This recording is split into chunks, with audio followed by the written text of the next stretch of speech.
اور ہم نے انسان کو مٹی کے خلاصے سے پیدا کیا ہے، پھر اس کو ایک مضبوط اور محفوظ جگہ میں نطفہ بنا کر رکھا، پھر ہم نے نطفے کا لوتھڑا بنایا، پھر لوتھڑے کی بوٹی بنائی، پھر بوٹی کی ہڈیاں بنائیں، پھر ہڈیوں پر گوشت پوست چڑھایا،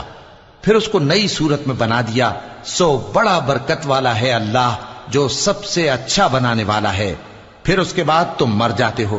پھر قیامت کے روز اٹھا کھڑے کیے جاؤ گے، اور ہم نے تمہارے اوپر کی جانب 7 آسمان پیدا کیے،